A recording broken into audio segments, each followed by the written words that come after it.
Welcome, everyone. We are currently in a climate crisis. From raging fires to rising seas, all the top scientists agree. Our current situation is untenable. The response from the financial services industry has been a rapidly growing subsection of the space, known as ESG investing. And to talk with us about this space today is two leading investors, Karniol-Tambour and John Hoeppner. Karen is the Co-CIO of Sustainable Investments for Bridgewater Associates, the largest hedge fund in the world. And John is the head of U.S. Stewardship and Sustainable Investments, the Legal and General Investment Management, a manager that manages over $1 trillion in assets. Karen, my first question will go to you.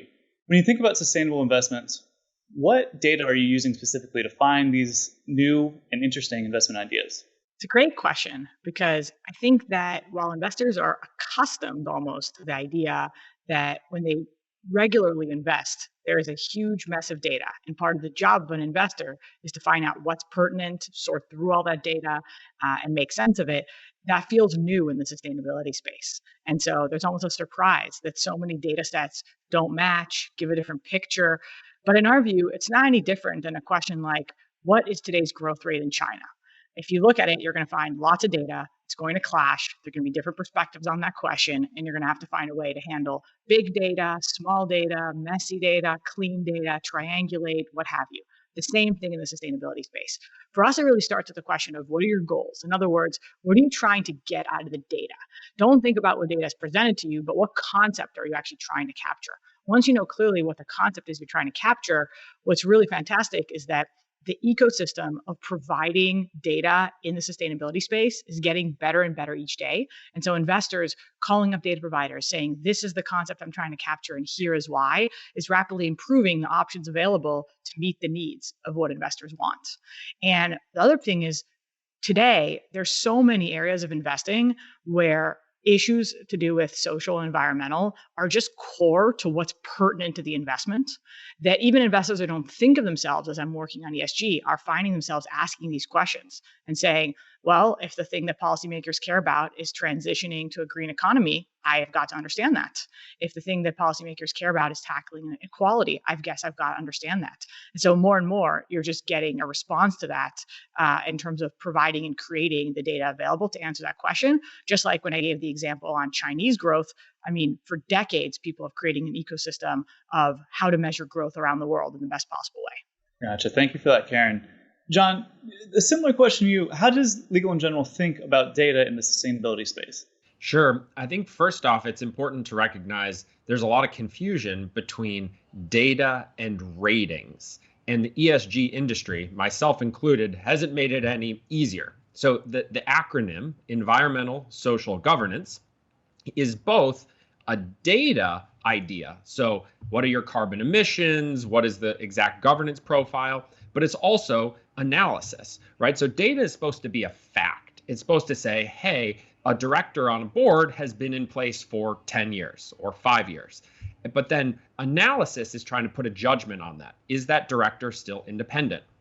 So I think Karen really teed it up nicely that there's different needs for data. Certain data, you just want to factually understand what's happening. And then there's other data where you're trying to pull the analysis or evaluation from others. The big trend for us and the whole industry is to move everything in-house. So we're trying to create our own points of view and rely less on others. And I imagine it's similar for Karen. Everyone's trying, the industry grew up so fast that we were using others, and now everyone's bringing that in-house. So that's the big trend. I will say there's also two different purposes. Karen mentioned that right up front. One of the purposes that we use ESG data for is to raise the standards across the entire board.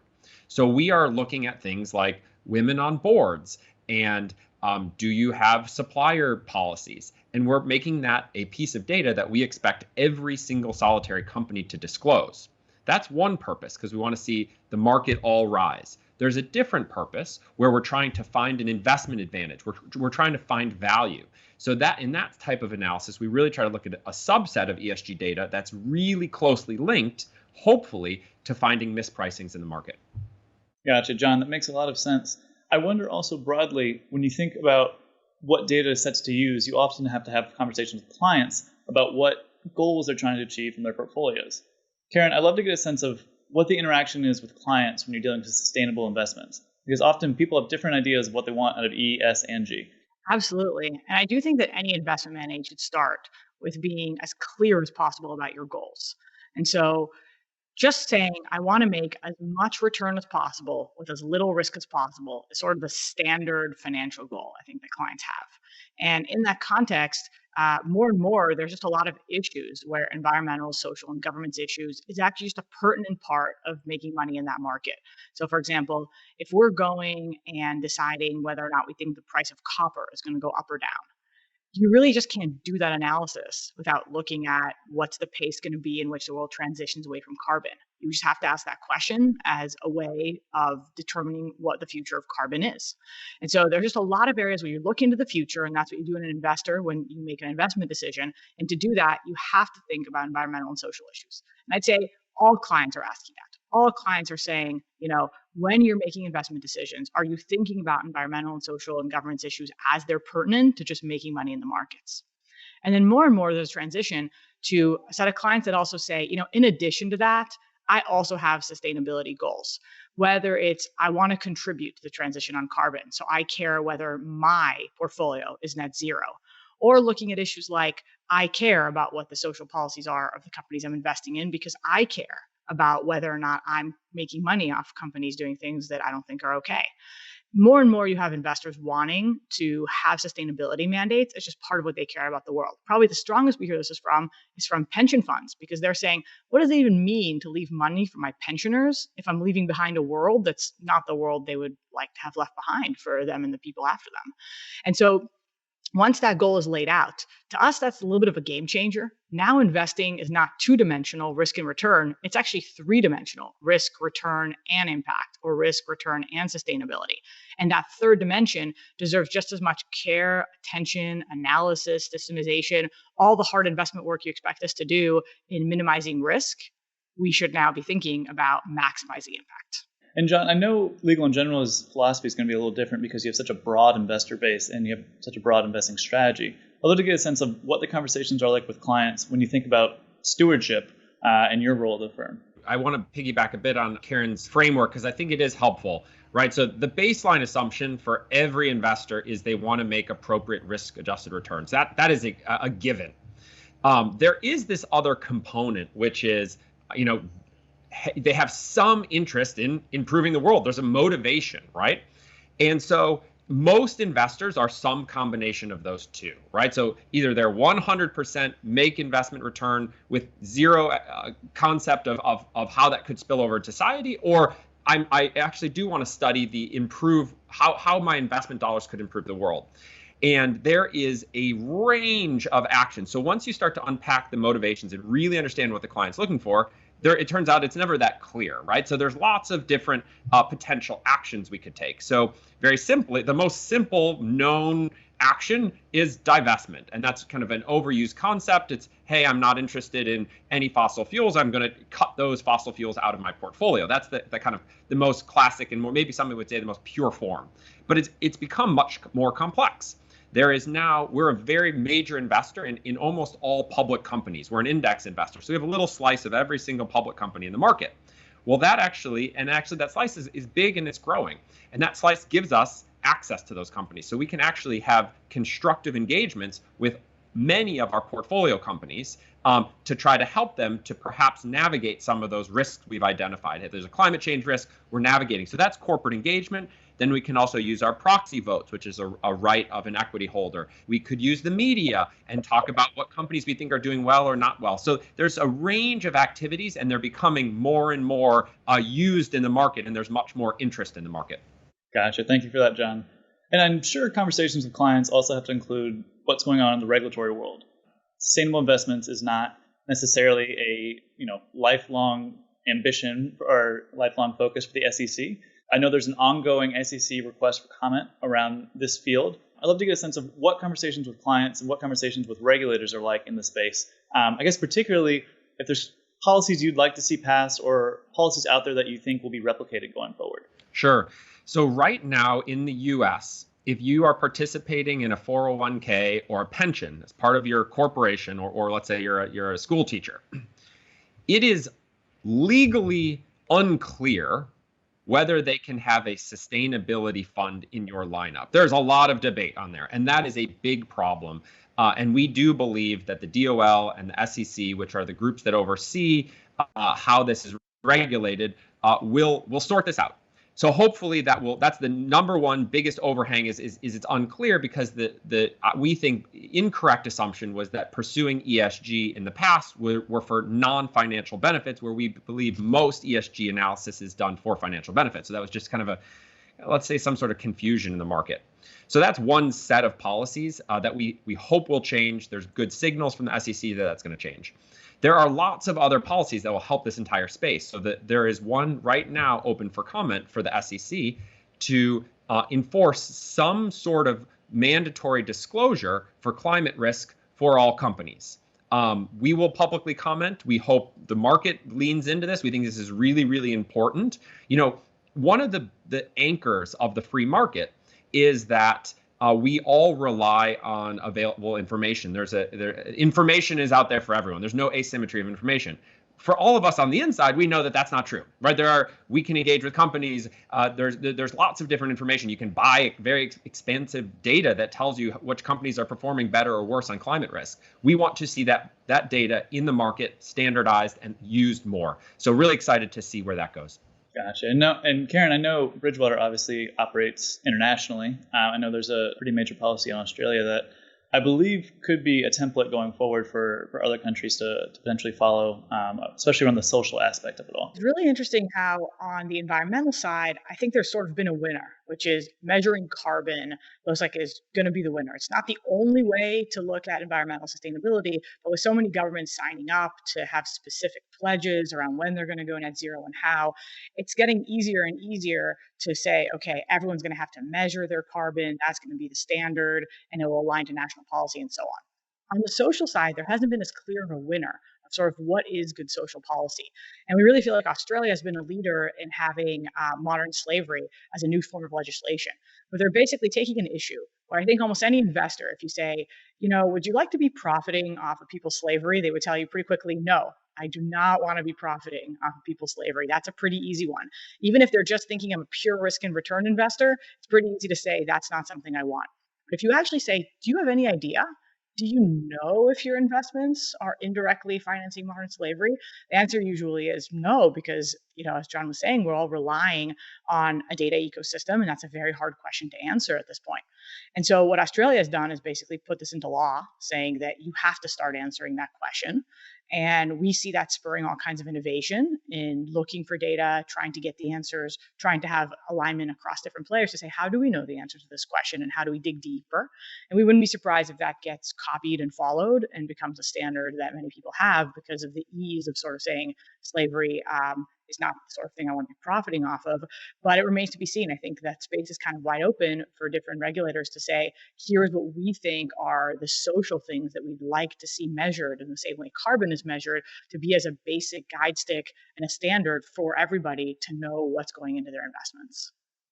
And I guess almost combining the two answers here, and John, this is a question for you. What type of policies would you like to see, or I guess what type of data would you like to see come from companies that would be standardized? Would it be carbon emissions that every public company would be required to report? Or, I know there's already some diversity stats, but if there's wider ranging, firm-wide diversity stats that could be reported.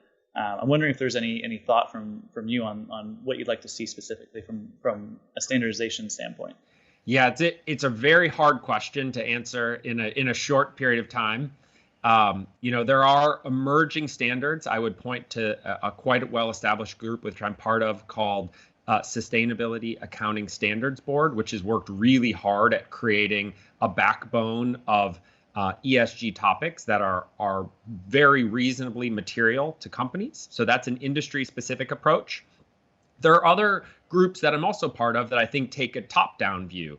So there's another group called the Human Capital Management Coalition that is advocating for specific metrics that help understand your employees. And these are quite reasonable metrics, such as how many part-time, full-time gig workers do you have? Or what is the total cost of your workforce? What is the turnover of your workforce? So right now, as investors, we actually don't know turnover of the investments we're in on a standardized way. It's just an example of some of the metrics. There's a lot, though, in terms of what the SEC could do. There's a lot wide open to really move this forward. I agree more with what you were saying. I think that some of the really interesting things happening are new standards. And the thing I would add is that there's basically like before the fact standards, the things you're looking at to say, I want to go make an investment. And there's been a lot more development in that space to say, I want to go make an investment. What should I know? What does this company do? How? What there has been less evolution on is sort of after the fact. I've bought a company and now I want to know after the fact, what impact did it have? Did it improve? Did it make a difference? And so we often look at the lens of the UN Sustainable Development Goals as a set of frameworks that governments around the world have agreed is what it would take to move the world to a more sustainable future. And then we look at that and basically say, well, can we tell after the fact, after we've owned an investment, what has happened? And report from that perspective. Instead of just doing financial reporting, you're also reporting on what has happened to your investment from an impact perspective. And there, it's really just very early and nascent to not give you some point in time information to help you make an investment decision, but after the fact, tell you when, how, and time series form, what kind of impacts companies did. And so demand from investors to also be reporting on these issues, I think will spur even more of a data ecosystem. I love some of the initiatives that you mentioned, John. I would add to it Harvard Business School's impact-weighted accounts as another really cool way of being able to say, if you had a company, how would you do its accounting if you actually considered its social and environmental costs? So for example, you could look at every company and say, if governments magically started actually taxing all the environmental damage that we're doing, would this still be a profitable company, or does it not really have a business model in a world where we tax, its pollution? That's a fascinating study, and I think a really good segue to this next and kind of final topic I want to touch on, which is accountability. I think specifically, we see so many investors now pitching themselves as sustainability investors or ESG focused. I want to figure out, how do your investors hold you accountable to those standards? I know that there's so many metrics out there, but I'd love to get a sense of if there's a uniform way you've seen. Sure, it's a really challenging problem because all investors, let's be really blunt, all investment managers see ESG and sustainable investing as a commercial opportunity. So everyone is crowded in. And so the question is, how do you tell one asset manager from another? Everyone says that they have the best sustainability credentials. And the hard answer is that you have to do your homework. So I think a very credible group is the Principles for Responsible Investing. They have a public rating on asset managers that I think is very rigorous. So that's one group that you could rely on. There are also these factual ways you can do it. So if every asset manager says they're really engaging with companies and voting proxies in very thoughtful ways, pick 5 companies and see how all the different asset managers line up. And do they hold the company? Do they engage with them? And what do they see? But I do think this transparency is really hard. And I think our companies are, and asset managers, transparent on what they're doing. Right. So we spend a tremendous amount of resources trying to explain why we do what we do. And for companies, hey, what's important to us, so that we try to use our kind of radical transparency to show companies you should never be surprised with how we're assessing you on sustainability, because we're putting it in the public domain. I'm glad you mentioned radical transparency. I've heard that a few times, listened to Bridgewater founder Ray Dalio speak in the past. Karen, I'd love to hear about when you interact with companies within a sustainability context. What is that conversation like? Is it holding them account via an activism sense? Is it being transparent about what you and your investors hope to accomplish and what they hope to accomplish? Or is it less active and more you guys pick out investments will act on your values and not really interacting with them much at all? For us, our strength, and I really think every investment manager brings to bear whatever strengths they have in generally doing risk and return to the sustainability topic. For us, a big strength is definitely systemization. The fact that everything we're doing is not based on, an analyst look very carefully on something, but it's a triangulated, systemized, give me any one of thousands of companies around the world and they can give you a standardized, systemized answer to what their strengths are, what their weaknesses are, what's pertinent in their case and why. And so what that means is we can both answer very clearly, this is why a company is included in our sustainability portfolio. This is what we're seeing. Here's how we triangulated that answer. And this is what would cause a company that isn't included to be included. And we can use that as sort of a map to say, if we're engaging with a company, we can open up that map and say, here are the strengths, here are the weaknesses, here are the issues that need to be addressed. And so we feel like that's just a way of utilizing what is for us 40 years of taking any investment thoughts and finding a way to really truly systemize them and reflect our thinking such that it's scalable and can go to any security in the market, and just transferring that sort of strength into the sustainability space. Gotcha. Karen and John, thank you so much today for your insights. If this panel has taught me anything, it's that we have some of the brightest minds working on this problem right now.